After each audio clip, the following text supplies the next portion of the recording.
বন্ধুরা, আমি সজীব রয়।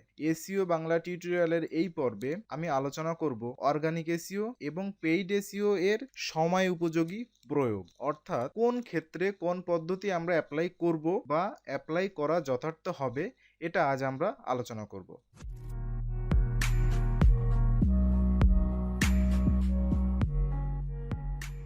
আমরা পূর্বের টিউটোরিয়ালে আলোচনা করেছিলাম পেইড এসইওতে কোনো ওয়েবসাইটের অথর সার্চ ইঞ্জিনকে পে করে একটি সার্টেন টাইমের জন্য সার্চ ইঞ্জিন রেজাল্ট পেজে র্যাঙ্ক করে, এবং সার্চ ইঞ্জিনের সাথে যখন চুক্তি শেষ হয়ে যায় সার্চ ইঞ্জিন ওই ওয়েবসাইটটিকে তার র্যাঙ্ক থেকে হটিয়ে দেয়। অর্থাৎ র্যাঙ্কিংয়ে থাকা একটা সবথেকে অস্থায়ী পদ্ধতি হচ্ছে পেইড এসইও। কিন্তু যদি আমরা অর্গানিক এসইও নিয়ে বলি, তবে বলতে হবে এটাই একমাত্র মজবুত ব্যবস্থা যা কোনো ওয়েবসাইটকে মোটামুটি স্থায়ীভাবে সার্চ ইঞ্জিন রেজাল্ট পেজে র্যাঙ্ক করিয়ে দেয়। কারণ অর্গানিক এসইওতে সার্চ ইঞ্জিনের জন্য সকল র্যাঙ্কিং ফ্যাক্টরগুলো মেনে একটি ওয়েবসাইটের অপটিমাইজ করা হয়। এই যে দুটি এসইও পদ্ধতি আসলে বাস্তব জীবনে কোন কোন ক্ষেত্রে এগুলো ব্যবহার করতে পারি, তো আসুন একটি এক্সাম্পল দিয়ে আমরা ব্যাপারটা বোঝার চেষ্টা করি। ধরুন আপনার একটি ওয়েবসাইট আছে এবং আপনি সেখানে পাকা আম সেল করেন।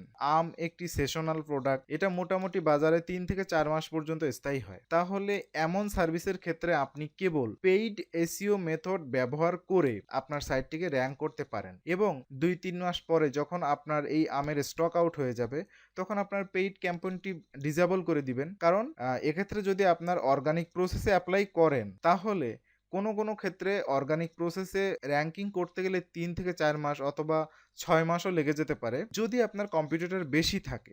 এই ব্যবস্থাটা আপনার ব্যবসার জন্য হুমকি হতে পারে এই ধরনের ব্যবসার ক্ষেত্রে যদি আপনি অর্গানিক এসইও অবলম্বন করে র্যাঙ্কিংয়ে আসতে চান।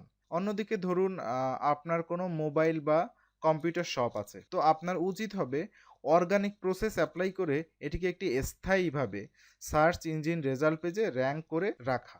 কারণ বছরে 365 দিনই এই ধরনের প্রোডাক্টের সেল হতে পারে আপনার শপ থেকে। কিন্তু আপনার বিজনেস যদি একেবারেই নতুন হয়, সাপোজ আপনার মোবাইল শপই আছে কিন্তু বিজনেসটা একেবারেই নতুন, তাহলে আপনি অবশ্যই আপনার বিজনেসের ব্র্যান্ড ভ্যালু বাড়ানোর জন্য এবং মানুষের কাছে আপনার বিজনেসটা তুলে ধরার জন্য আপনি পেইড ক্যাম্পেইন চালিয়ে আপনার বিজনেসের অস্তিত্ব আপনার টার্গেটের যে অডিয়েন্স আছে তাদের কাছে জানান দিতে পারেন। তো বন্ধুরা, আমরা বুঝে গেলাম বাস্তব জীবনে কোন কোন ক্ষেত্রে আমাদের এসইও এর কোন পদ্ধতি কাজে লাগানো উচিত।